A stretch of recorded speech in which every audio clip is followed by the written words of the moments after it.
Sainte Thérèse d'Avila, sa vie écrite par elle-même, chapitre 33. Elle continue le récit de la fondation du monastère du glorieux Saint-Joseph. Elle dit comment on lui commanda de ne plus s'en occuper et pendant combien de temps elle abandonna. Elle raconte aussi quelques épreuves qu'elle endura alors et les consolations dont le Seigneur la favorisa.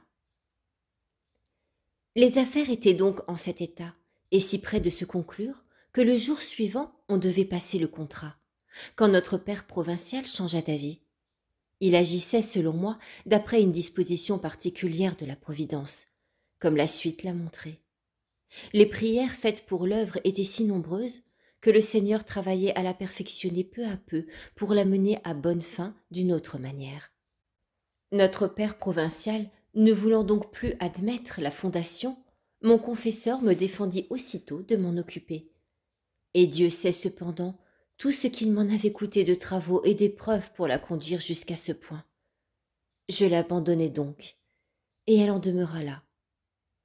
Aussi, on se confirma davantage dans l'opinion que toute cette affaire n'était qu'une rêverie de femme. Les murmures redoublèrent contre moi, et cependant, je n'avais rien fait jusqu'alors que par ordre de mon provincial. J'étais très mal vue de tout mon monastère pour avoir voulu en bâtir un d'une clôture plus étroite. Les religieuses disaient que je leur faisais affront, que je pouvais également bien servir Dieu dans le monastère, où il y avait d'autres religieuses meilleures que moi, que je n'aimais pas ce couvent, et qu'il vaudrait mieux lui procurer des rentes que d'en rechercher pour un nouvel établissement. Les unes parlaient de me faire mettre dans la prison, d'autres, en très petit nombre, prenaient quelque peu ma défense.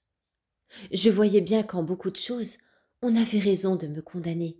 Aussi j'exposais quelquefois les motifs de ma conduite. Mais comme je ne pouvais déclarer le principal qui était l'ordre de Dieu, je ne savais que faire et je gardais le silence. Parfois aussi, le Seigneur m'accordait une très grande grâce, celle de n'éprouver aucune inquiétude de tout cela, et d'abandonner mon projet avec autant de facilité et de contentement que s'il ne m'en eût rien coûté. Nul ne pouvait croire qu'il en fût ainsi, pas même les personnes de raison avec qui je traitais. On pensait au contraire que j'étais très peinée et très confuse. Mon confesseur lui-même ne pouvait y ajouter foi. Pour moi, je croyais avoir accompli tout ce que j'aurais pu. Je ne me regardais donc plus comme obligée à poursuivre le but que le Seigneur m'avait prescrit.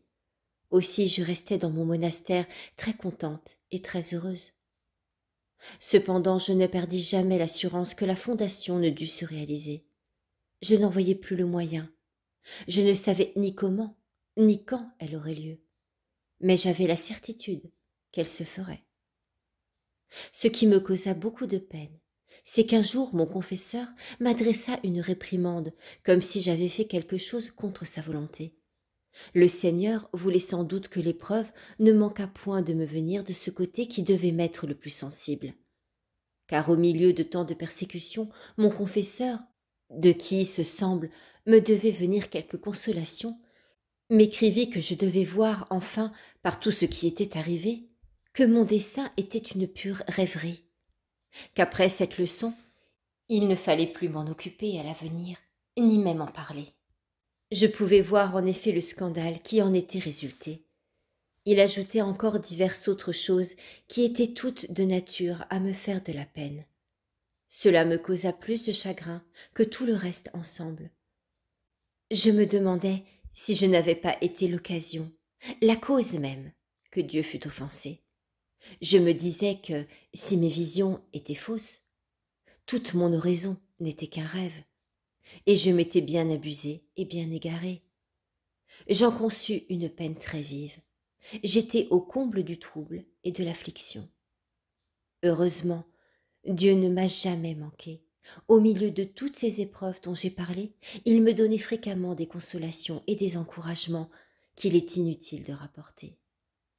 Aussi, il me dit de ne point m'affliger. Loin de l'avoir offensé, je l'avais beaucoup servi dans cette affaire. Toutefois, je devais me soumettre à l'ordre de mon confesseur et garder le silence pour le moment, jusqu'à ce qu'il fût temps de me remettre à l'œuvre. Cette parole me procura tant de consolation et de joie que la persécution soulevée contre moi ne me parut plus rien.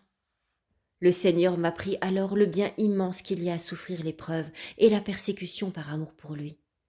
En effet, le progrès de l'amour de Dieu en moi, sans parler d'une foule d'autres avantages, fut tel que j'en étais moi-même étonnée.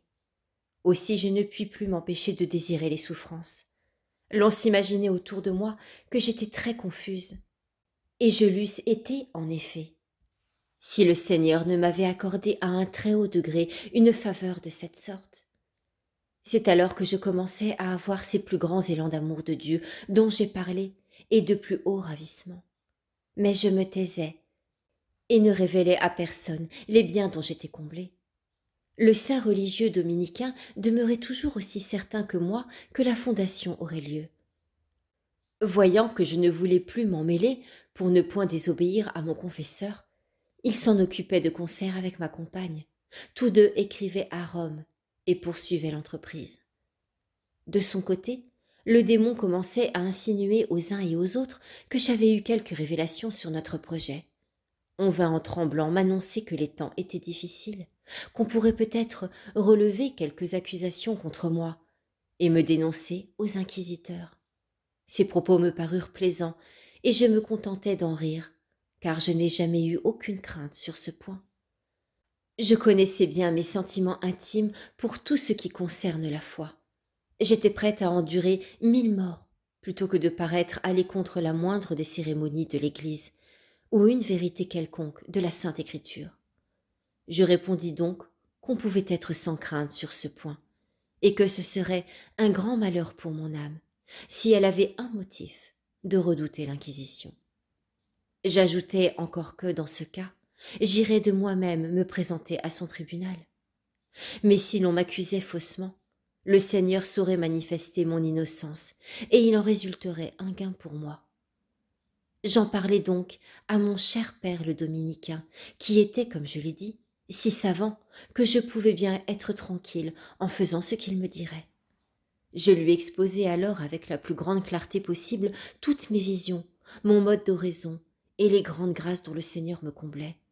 Je le suppliai d'examiner le tout avec la plus sérieuse attention et de me dire s'il s'y trouvait quelque chose de contraire à la Sainte Écriture. En un mot, de me donner son sentiment. Il me rassura beaucoup, et si je ne me trompe, il retira de cette communication le plus grand profit. Car bien qu'il fût déjà très vertueux, il s'adonna beaucoup plus à l'oraison à partir de ce moment. Afin de s'y livrer plus librement, il se retira dans un monastère de son ordre qui était situé dans un endroit très solitaire. Il y était depuis plus de 2 ans, quand, à son grand regret, l'obéissance l'en fit sortir, parce qu'on avait besoin ailleurs d'un homme d'un tel mérite. Pour moi, je fus très sensible sous un certain rapport à son départ. Mais je ne l'en détournai point, malgré le grand vide qu'il me causait. Je sus, en effet, quels avantages il devait retirer de cette retraite. Me trouvant un jour très affligée de son éloignement, j'entendis le Seigneur me dire de me consoler et de ne point avoir de peine, parce que ce père était sous la conduite d'un bon guide. De fait, il était à son retour si enrichi de vertu et si avancé dans l'esprit de raison que pour rien au monde, me disait-il, il n'eût voulu avoir manqué d'aller dans cette solitude. Je pouvais bien dire la même chose, car si précédemment il me rassurait et me consolait par le seul secours de la science, il le faisait aussi depuis lors à l'aide de la connaissance expérimentale des voies surnaturelles où il était très avancé. Dieu le ramena juste au moment où Sa Majesté voyait que nous avions besoin d'un tel secours pour son œuvre, c'est-à-dire pour ce monastère dont il avait décrété l'établissement. Je me renfermai donc dans ce silence dont j'ai parlé, sans m'occuper de notre affaire, sans même en souffler mot, durant l'espace de 5 ou 6 mois, et jamais dans cet intervalle, le Seigneur ne me commanda de la poursuivre. Je n'en comprenais pas la cause, mais je ne pouvais m'ôter de l'esprit que la fondation aurait lieu. Après ce laps de temps, le recteur de la Compagnie de Jésus ayant quitté cette ville, Sa Majesté en amena un autre qui était très versé dans la spiritualité et qui avait en outre du courage, du jugement et de la science. Mon âme était alors dans une grande nécessité. En effet, celui qui me confessait dépendait d'un supérieur, et comme tous les pères de la compagnie, il se faisait un devoir rigoureux de n'agir que d'après la volonté du supérieur. Il avait sans doute une connaissance approfondie de mes dispositions intérieures, et le plus vif désir de me faire réaliser de grands progrès. Mais il n'osait prendre une détermination sur certains points, et il avait pour cela beaucoup de motifs. Mais comme mon âme éprouvait de telles impétuosités, je souffrais beaucoup de la voir enchaînée. Cependant, je ne m'écartais point des ordres de mon confesseur. Étant un jour très affligée parce qu'il me semblait que ce confesseur ne me croyait pas, le Seigneur me dit de ne point me tourmenter, que cette peine finirait bientôt. Ces paroles produisirent en moi la plus grande allégresse à la pensée qu'elles étaient l'annonce de ma mort prochaine. Et chaque fois qu'elles revenaient à ma mémoire, elles causaient en moi la joie la plus vive. J'ai vu clairement ensuite qu'il s'agissait de l'arrivée du recteur dont je viens de parler, car depuis sa venue, ma peine a disparu. Ce recteur, en effet, non seulement n'entravait point la liberté du père ministre qui était mon confesseur, mais il lui recommandait au contraire de me consoler, parce qu'il n'y avait rien à craindre, de ne plus me conduire par une voie si resserrée et de laisser agir l'Esprit de Dieu en moi. Quelquefois, en effet, il me semblait que mon âme, emportée par l'impétuosité de ces transports, ne pouvait plus respirer. Ce recteur vint me voir. Mon confesseur m'avait commandé de lui faire connaître mon âme avec toute la liberté et toute la clarté possible. Ces ouvertures m'inspiraient ordinairement une répugnance extrême. Mais cette fois, en entrant dans le confessionnal, j'éprouvais en mon âme un je ne sais quoi, que je ne me souviens pas d'avoir jamais ressenti, ni avant, ni après pour personne.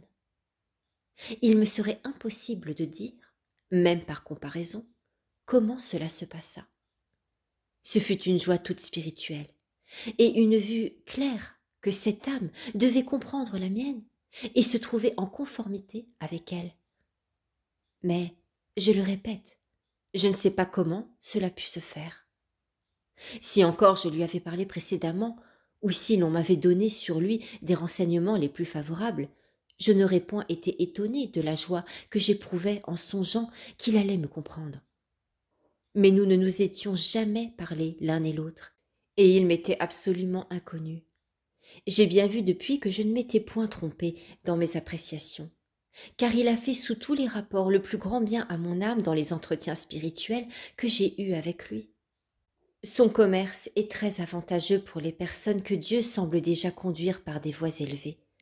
Il ne les laisse point marcher pas à pas, il les fait courir. Sa méthode est de les porter à un détachement absolu et de les exercer à la mortification. Dieu lui a donné sur ce point, comme sur beaucoup d'autres d'ailleurs, un talent tout particulier. Dès que j'eus commencé à traiter avec lui, je compris sa manière d'agir. Je vis que c'était une âme pure et sainte, et qu'elle avait reçu de Dieu un don tout spécial pour discerner les esprits. Ce fut pour moi une grande consolation. Il y avait peu de temps que je traitais avec lui, quand le Seigneur commença de nouveau à me presser de reprendre l'affaire du monastère. Il me chargea d'en exposer toutes les nombreuses raisons et considérations à mon confesseur et à ce recteur, pour les empêcher l'un et l'autre de m'en détourner. Quelques-unes leur inspirèrent de la crainte, car le père recteur ne douta jamais que l'Esprit de Dieu ne me dirigeât, vu qu'il contemplait tous les effets avec beaucoup de soin et d'attention. Enfin, après plusieurs événements qui s'étaient succédés, ils n'osèrent m'empêcher de poursuivre mon entreprise. Mon confesseur m'autorisa de nouveau à y travailler de tout mon pouvoir. Je voyais bien les peines auxquelles je m'exposais, car j'étais très seule, et mes ressources étaient très minimes. Il fut donc décidé entre nous que l'affaire serait conduite dans le plus grand secret. Je m'entendis avec une de mes sœurs qui habitait en dehors de cette localité, pour qu'elle achetât et préparât la maison, comme si c'eût été pour elle, avec l'argent que le Seigneur nous procura lui-même, dans ce but par différentes voies qu'il serait trop long de raconter. En tout cela, j'avais bien soin de ne rien faire contre l'obéissance. Toutefois, je n'en disais rien à mes supérieurs. C'eût été, je le savais, faire échouer mon dessein comme la première fois. Et même c'eût été pire encore. Mais que de peine pour me procurer de l'argent, pour trouver la maison, en débattre le prix, et la faire aménager. J'étais parfois bien isolée au milieu de ces tourments. Ma compagne, il est vrai, faisait ce qu'elle pouvait. Mais elle pouvait peu de choses, si peu même, que ce n'était presque rien. Tout ce qui était en elle, c'était de prêter son nom et sa faveur, et rien de plus. Tout le reste de l'entreprise retombait sur moi, et m'accablait parfois de tant de manières que je m'étonne aujourd'hui d'avoir pu le supporter. Me trouvant parfois tout affligée, je disais « Mon Dieu, pourquoi me commandez-vous des choses qui semblent impossibles ?» Bien que je ne sois qu'une femme, si du moins j'étais libre. Mais liée de tant de manières, sans argent, et sans moyen de m'en procurer, soit pour le bref, soit pour le reste. Que puis-je faire, Seigneur? Un jour, me trouvant dans la nécessité, ne sachant que devenir, ni comment payer quelques ouvriers, Saint Joseph, mon véritable père et soutien, m'apparut. Il me fit comprendre que l'argent ne me manquerait pas, et que je devais passer le marché avec les ouvriers. Je lui obéis sans avoir le moindre denier. Et le Seigneur pourvut à tout d'une manière qui parut digne d'admiration à ceux qui en eurent connaissance. La maison me semblait très petite, et en réalité, elle l'était tellement que je ne croyais pas pouvoir en faire un monastère. Aussi je voulais en acheter une autre qui était contiguë et très petite pour en faire l'église. Mais n'ayant rien pour l'acheter et ne voyant pas le moyen de l'acquérir, je ne savais que faire. Or, un jour que je venais de communier, le Seigneur me dit « Je t'ai déjà dit d'entrer comme tu pourras. » Puis, il ajouta sous forme d'exclamation « Ô cupidité du genre humain, tu crains donc que la terre même te manque? Que de fois j'ai dormi au serein pour n'avoir pas où me reposer. » Ces paroles jetèrent en moi l'épouvante. Comprenant que le Seigneur avait raison, je me rends à la maisonnette. J'en prends le tracé et je trouve qu'on peut la transformer en un monastère suffisant, quoique très petit. Je ne m'occupais donc plus d'en acheter une autre. Mais je fis arranger celle-là, sans recherche ni élégance, de manière qu'on pût y vivre et qu'elle ne fût pas nuisible à la santé, comme cela doit toujours être. Le jour de Sainte-Claire, comme j'allais communier, cette sainte m'apparut toute ravissante de beauté.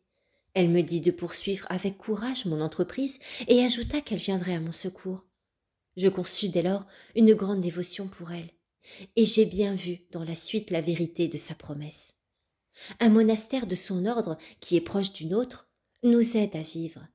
Et ce qui est beaucoup plus important encore, cette sainte a peu à peu élevé mon désir à une si haute perfection que nous observons dans cette maison la même pauvreté qu'elle a établie dans les siennes, et que nous vivons nous aussi d'aumône. Ce n'est pas sans peine que j'ai pu faire confirmer ce point par l'autorité du Saint-Père, de façon que nous ne puissions jamais y contrevenir ni avoir de rente. Le Seigneur a fait plus encore. Grâce sans doute aux prières de cette sainte bénie, il nous pourvoit très abondamment du nécessaire, sans que nous demandions rien à personne. Qu'il soit béni de tout. Ainsi soit-il. À la même époque, je me trouvais le jour de la fête de l'Assomption de Notre-Dame, dans une église de l'ordre du glorieux Saint-Dominique. Je me rappelais les nombreux péchés que j'y avais confessés autrefois et certaines particularités de ma triste vie. Tout à coup, j'entrai dans un ravissement si grand que je me trouvais presque hors de moi. Je m'assis. Il me semble que je ne pus même voir élever la Sainte Hostie, ni suivre la messe, ce qui me causa ensuite quelques scrupules. Tandis que j'étais dans ce ravissement, on me revêtait, ce me semble, d'une robe toute éclatante de blancheur et de lumière. Tout d'abord, je ne vis point qui me revêtait ainsi, mais ensuite j'aperçus Notre-Dame vers ma droite, et mon père Saint-Joseph à ma gauche qui me mettait ce vêtement. Il me fut donné de comprendre que j'étais déjà purifiée de mes péchés.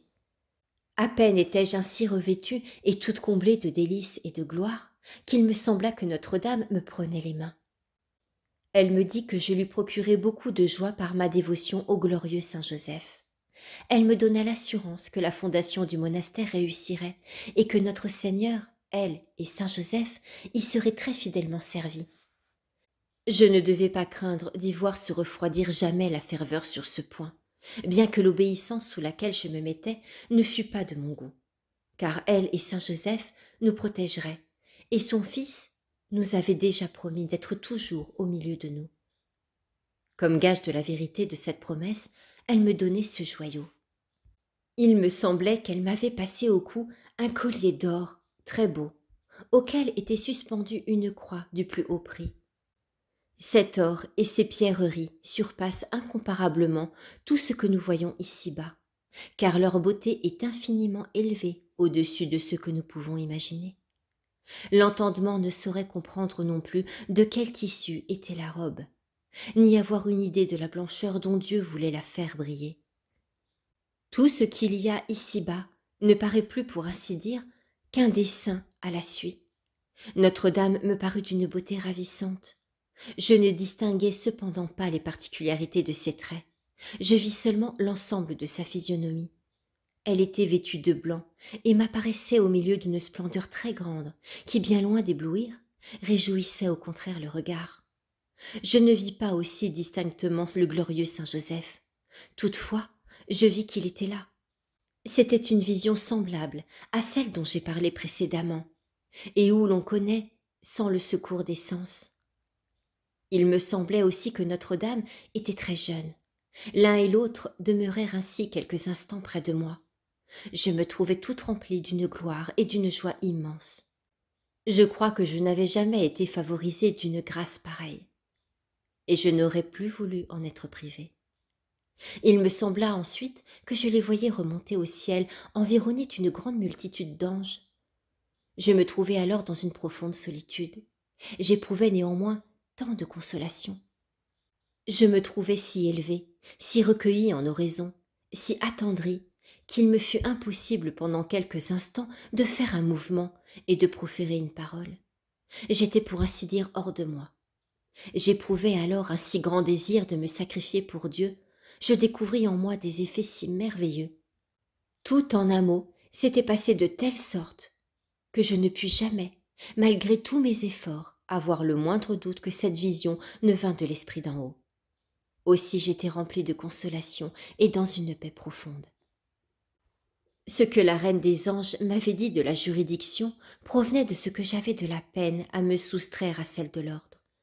Notre Seigneur m'avait déjà dit qu'il ne convenait pas de soumettre le nouveau monastère aux religieux.